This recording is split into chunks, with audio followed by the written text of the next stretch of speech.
اعوذ باللہ من الشیطان الرجیم بسم اللہ الرحمن الرحیم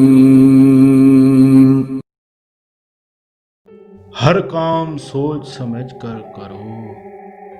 نبی کریم صلی اللہ علیہ وآلہ وسلم نے ارشاد فرمایا، ہر کام میں دیر کرنا اچھا ہوگا مگر آخرت کے کام میں دیر کرنا اچھا نہیں ہے۔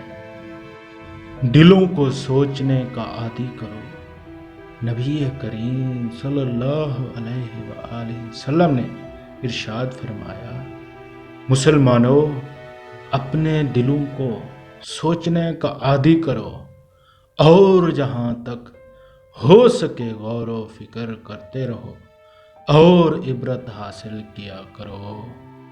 اللہ اکبر۔